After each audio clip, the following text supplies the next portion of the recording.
ti seguì, come ride di pace lungo le vie del cielo. Io ti seguì come un'amica face della notte nel velo, e ti sentii nella luce, nell'aria, nel profumo dei fiori, e fu piena la stanza solitaria di te, dei tuoi splendori.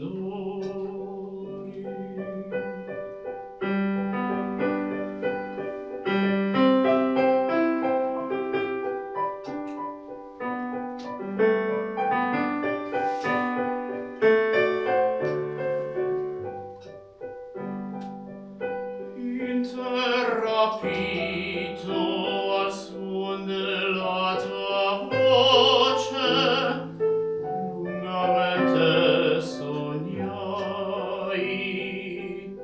e della terra ogni affanno, ogni croce, in quel giorno scordai.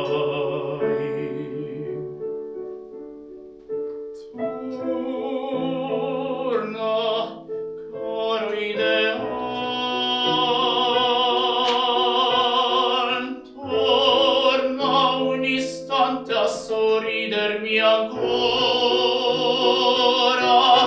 e a me risplenderà nella tua sembiante una novella aurora,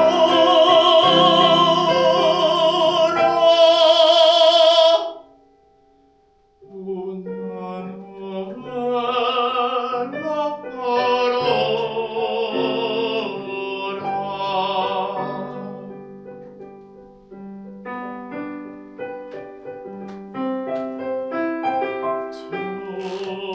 Torna, caro ideal,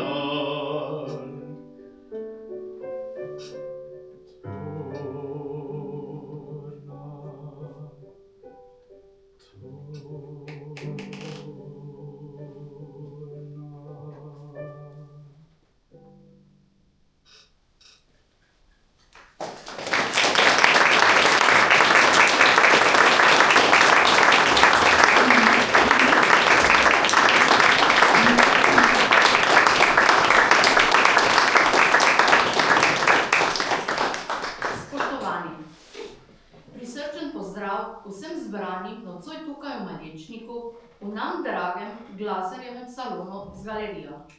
Na samem začetku današnjega večera smo prisluhnili tenoristu Tinu Černetu. Ob spremljavi Emanuela Leoporja nam je zapel skladbo Pavla Tostija z naslovom Ideale. Oba gosta prihajata iz glasbene in baletne šole Antona Martina Slomška, njun mentor pa je Aleš Marčič. Iskrena hvala.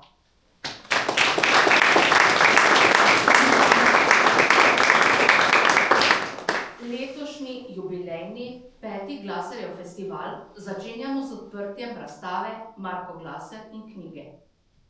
Marko Glaser je bil vse življenje povezan s knjigami. Knjige je pisal, ustvarjal, izdajal in jih širil med ljudmi.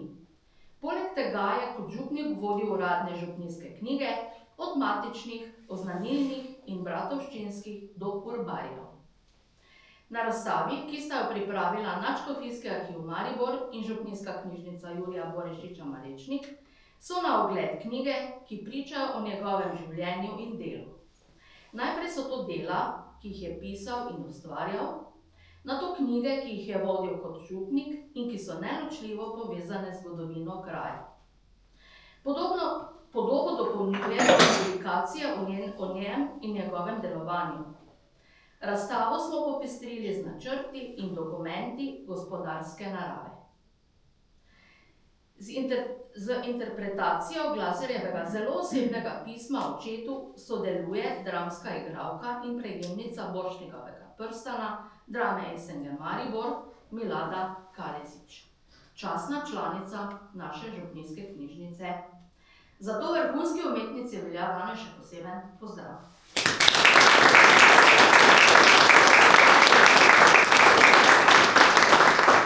Predstavitev današnje razstave pa začenjamo s prispevkom naše župnijske knjižnice.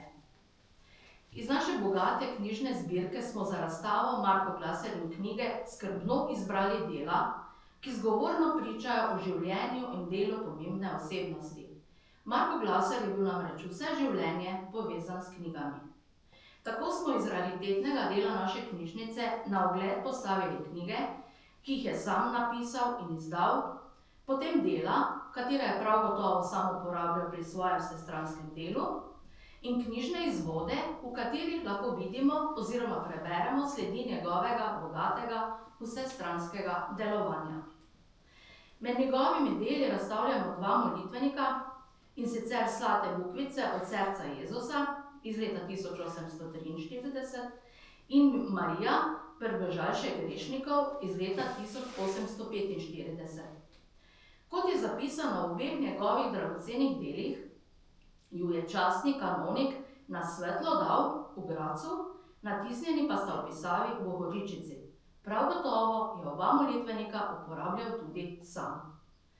Edina knjižnica v Sloveniji pa v sistemu Cobiss hranimo Slomškov mali katekizem za prvošolce iz leta 1852. Katekizem je napisan v pisavi Gajci, natisnjen pa je bil na Dunaju. Glaser se je namreč kot pomemben sodelavec Antona Martina Slomška zavzemal za to, da bi se mladi, tako fantje kot dekleta, primerno izobrazili za življenje. Zato je katekizem verjetno uporabljal pri svojem poslanstvu. Marko Glaser je pri svojih bogoslužjih po obeh cerkvah župnije svetega Petra prav gotovo kot osrednjo liturgično knjigo uporabljal mašno knjigo Misale Romanom iz leta 1842. Vsa raritetna dela so bila že do ustanovitve sedanje knjižnice Jurija Borešiča del gradiva župnijske knjižnice svetega Petra oziroma knjižnice častnih sester, katere je v našo župnijo pripeljal sam Marko Glaser. Sledi Glaserjevega bogatega dela pa lahko na razstavi vidimo v več delih. Prevesti in na novo zvezati je dal original ruške latinske kronike, ki jo je napisal Jožef Avguštin Mesnerič. Frances Mazek je leta 1879 o Glaserjevi zlati maši napisal krajepisno zgodovinsko črtico Fara svetega Petra pri Mariboru. Po tem delu je župnik Matej Štrakl povzela vsebino za svoje delo Devica Marija na gori pri svetem Petru blizu Maribora, ki jo danes tudi razstavljamo. V brošuri Mati Božja na gorci pri svetem Petru pri Mariboru iz leta 1991 je naš dolgoletni župnik in železnomašnik Alojzij Žalar o svojem znamenitem predhodniku napisal prispevek z naslovom 100 let smrti župnika Marka Glaserja. Vsebino pa je povzemal po župnijski kroniki. V knjigi Marko Glaser, Rušanc pri svetem Petru iz leta 2022 sta avtorja Vili Rezman in Liljana Urlep v spomin priklicala pozabljenega Rušana, ki mu je življenje večji del teklo v Malečniku, takratnem svetem Petru. Marko Glaser je bil v letih 1817 do 1820 dijak mariborske klasične gimnazije. Njegovo življenjsko pot je v strokovni monografiji Nepozabljena klasična gimnazija Maribor leta 2023 predstavil dr. Sebastian Valentan. Vsebino je po izidu monografije predstavil tudi dijakom sedanje prve gimnazije. Sledi znamenitega Malečničana pa najdemo tudi v delu Kulturna dediščina najstarejše trte na svetu iz 2024. leta. Ob prispevku Malečniški mlin na votivni podobi iz leta 1849 najdemo sliko Marija z otrokom, ki jo je pri slikarju Tunerju leta 1849 za Malečnik oskrbel Marko Glaser. Izdelati jo je dal zahvalo za rešitev cerkve, ki jo je ogrožal glas. No, ta slika je tukaj in krasi Glasarjev salon. Gradivo in številne dejavnosti prvih 4 festivalov, posvečenih Marku Glasarju, pa hranimo v zbornikih. Tudi te smo postavili na ogled. Hvala toliko iz naše knjižnice. Sedaj pa k mikrofonu vabim gospo Milako Kalezič. Prisluhnimo zvenu besed Marka Glasarja, ki jih je namenil svojemu očetu, ko je kot duhovnik še služboval v Gradcu. Izvolite.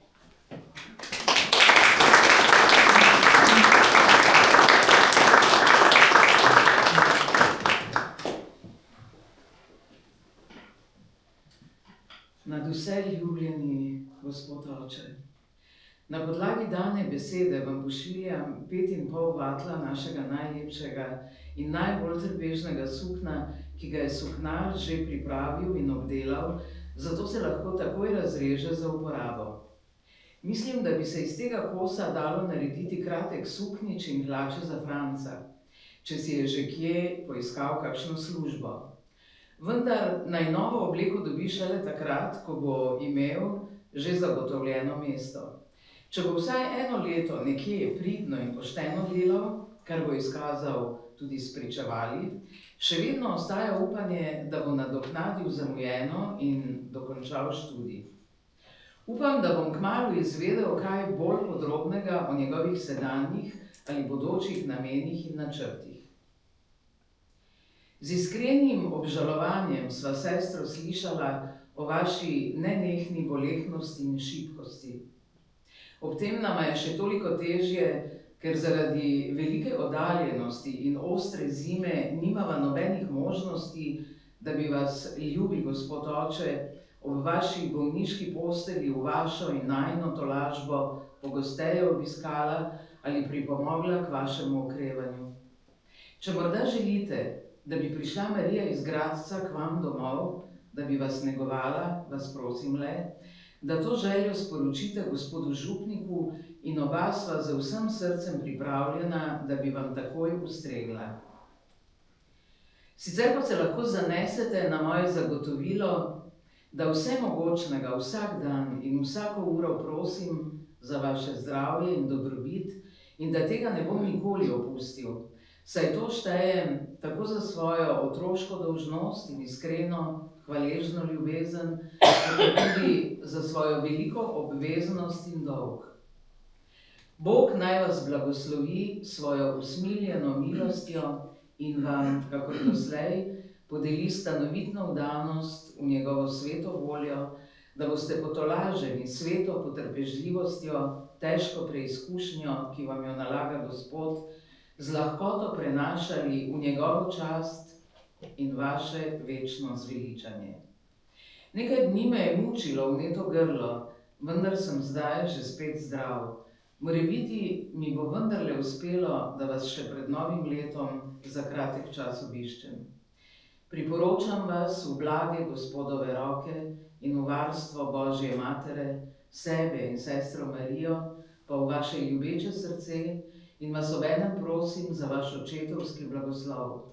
Tako, kot vam jaz v duhu iz vsega srca podeljujem svoj duhovniški blagoslov. Vaš najbolj hvaležen sin Marko.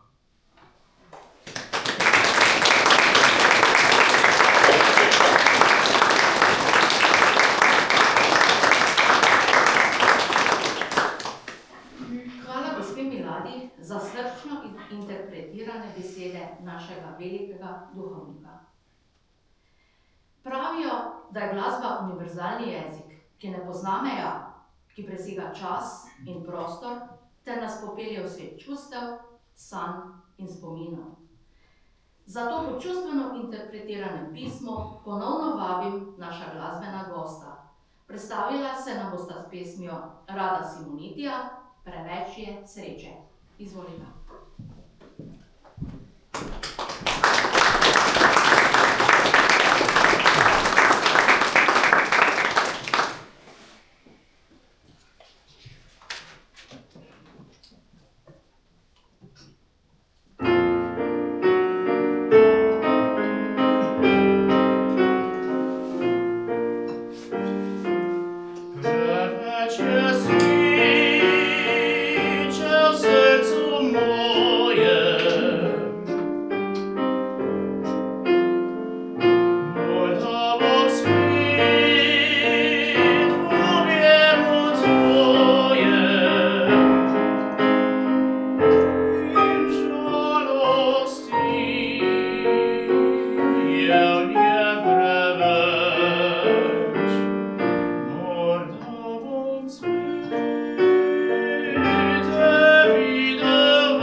hvala za blagozveneče tone.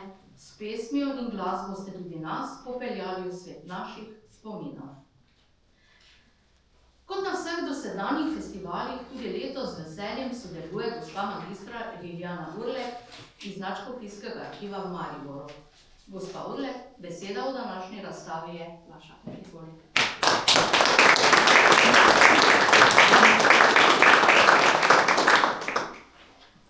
Spoštovani, dovolite mi, da svojo predstavitev začnem s pozdravi.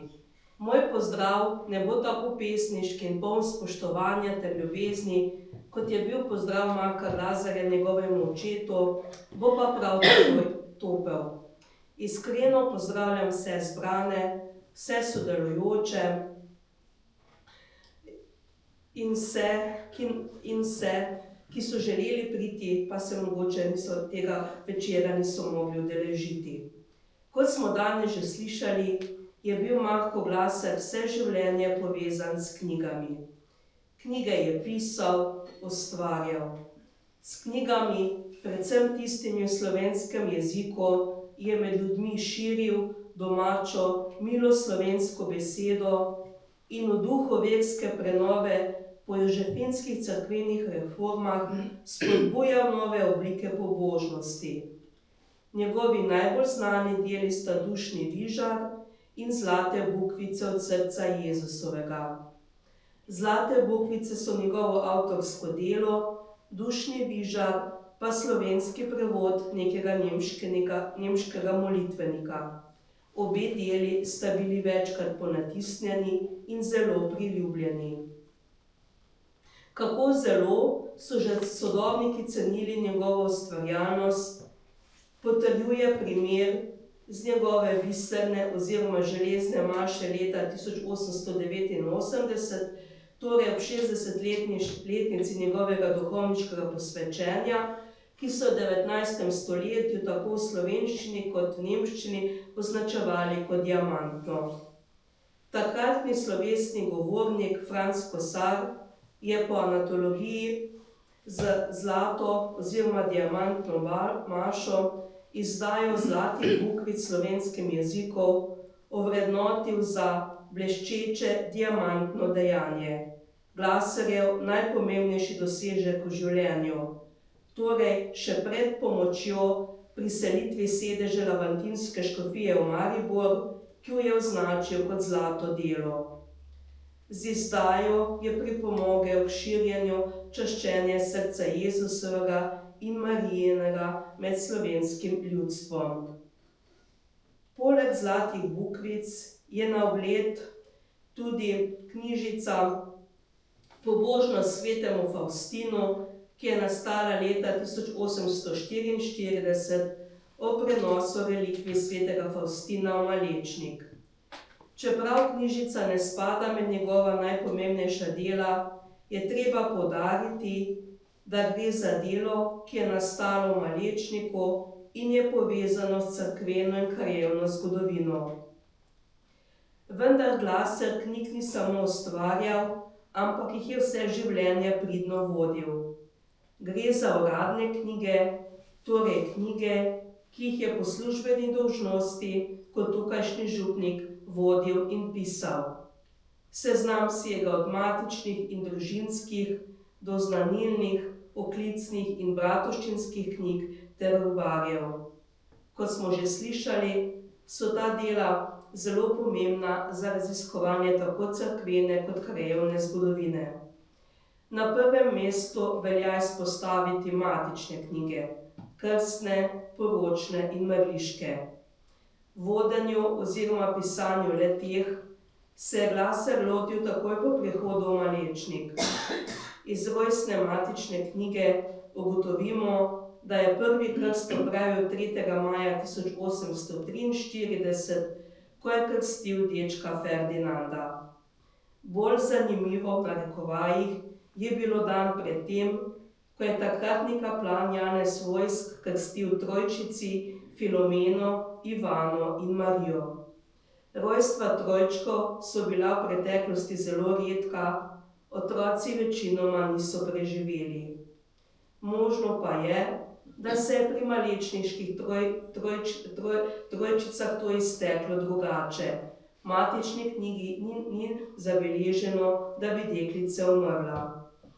Kot se boste lahko prepričali, so Glaserjevi opisi v matične knjige v nemščini. Načeloma je Glaser ves čas službovanja vodil matične knjige v nemščini. Slovenščino so začeli uporabljati šele njegovi nasledniki po njegovi smrti oziroma po letu 1900.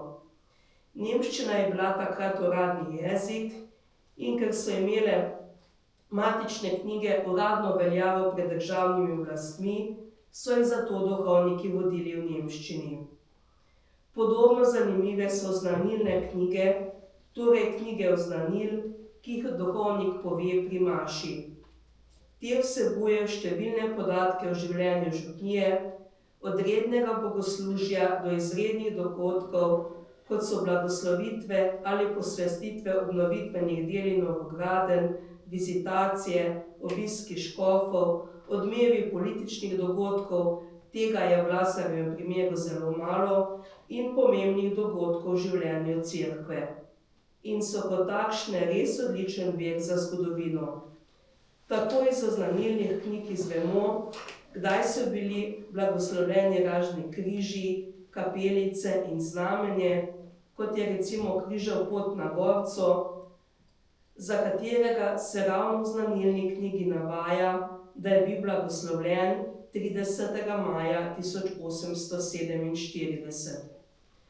Oznanilne knjige je Marko Glaser najprej pisal v nemščini in šele od leta 1869 naprej v slovenščini. Do tega časa najdemo le drobce slovenščine in latinščine.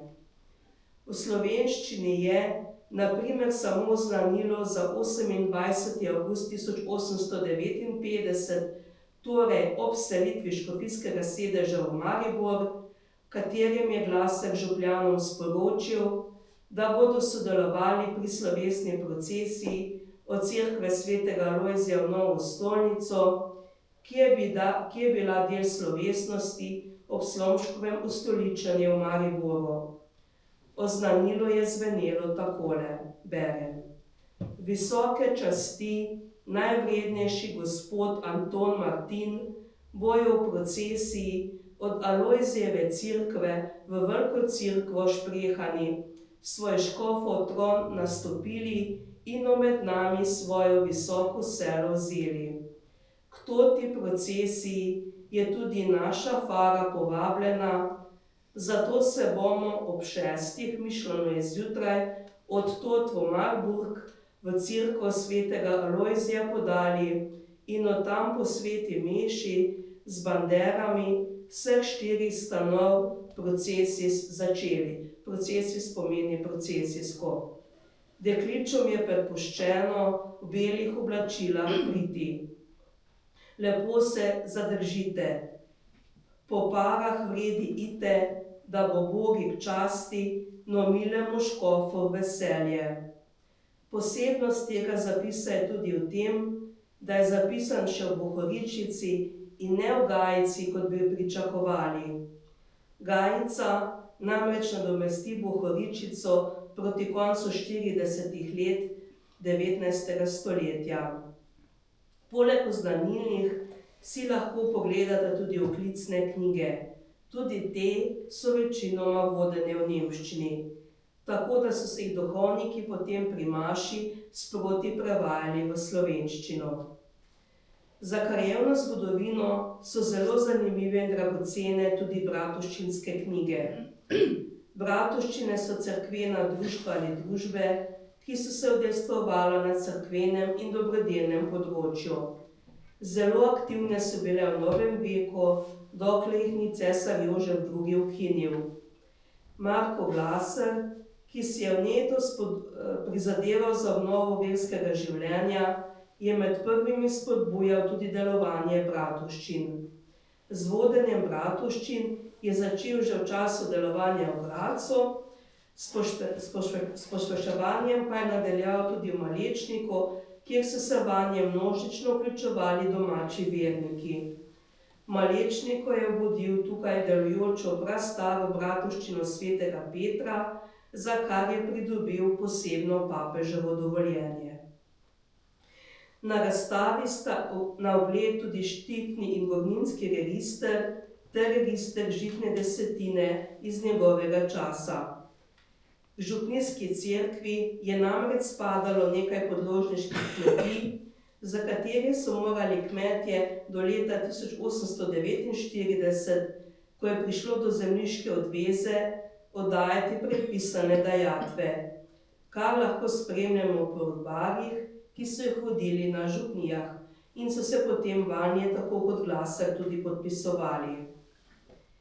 Poleg tega je na ogled še nekaj drugega gradiva gospodarske narave, ki ga drugače dostikrat spregledamo. Tako si lahko ogledate cerkveni obračun za leto 1856 s prilogami. Cerkveni obračuni so redni letni izkazi vseh prihodkov in stroškov. V cerkvenih računih lahko spremljamo tako redne kot izredne izdatke, ki so nastali pri obnovitvenih ali vzdrževalnih delih ter novogradnjah. V računih so navedeni domači mojstri, ki so opravljali določena dela ali storitve, ter seveda domači cerkveni ključarji. Iz razstavljenega gradiva lahko vidimo, da so domači župljani za cerkvene vinograde prodajali seno, slamo, listje, grašico in podobno. Glasar je ves čas službovanja v Malečniku skrbel za obnovo sakralnih in gospodarskih poslopij. Tako si lahko gledate tudi načrt za obnovo gospodarskega poslopja pri Mežnariji na Gorci in pa dopise glede obnove kripte ter oltarja v njej iz leta 1858. 10 let kasneje so v tej kripti pokopali Glasarjevega dobrega sodelavca, patra Jožefa Dornika, bivšega redemptorista. Na koncu se vrnimo še Glasarjevemu pismu očetu iz leta 1835, ki smo ga prej slišali. Originalno besedilo je zapisano v nemščini in ne v slovenščini, kot bi morda pričakovali. Ob tem se takoj zastavlja vprašanje, zakaj je bilo temu tako. Odgovor ni tako enostaven. Glasarjeva korespondenca je večinoma v nemščini, tudi dopisovanje s Slomškom je potekalo v nemščini. Sama bi v tem oziru izpostavila naslednje: da je bila nemščina uradni jezik in da je tudi vse šolanje, izobraževanje potekalo v nemščini in v višjih stopnjah v latinščini. Verjetno je bilo potem takratnim izobražencem lažje, da so pri dopisovanju uporabljali nemščino, katere pravopis in slovnico so bolje obvladali. In Glasarjev oče, ki mu je bilo pismo namenjeno, zanj vemo, da je znal brati in verjetno tudi pisati. Bil je učiteljev sin, tako da je imel nekaj možnosti, da je pridobil izobrazbo. Podpisal pa se je tudi pod poročno in dedno pogodbo s svojo drugo ženo, pod to pogodbo pa so na primer žena in priče naredili samo križec. Pa dovolj besed. Vesela bom, če si boste razstavo lahko ogledali. Zaključila pa bom z besedo zahvale in opravičila. Zahvale vsem obiskovalcem, vsem sodelujočim, vsem domačinom za gostoljubje, še posebej odsotnemu gospodu župniku. Opravičilo pa vsem zaradi tega, ker me je nekoliko napadel prehlad. Najlepšega hvala in res upam, da nisem bila predolga.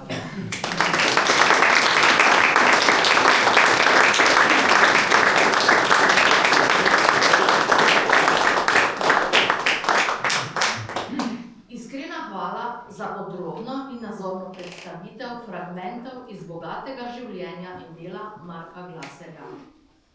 Ob koncu današnjega večera se bomo pridružili gospe Liljani na vodenem ogledu razstave.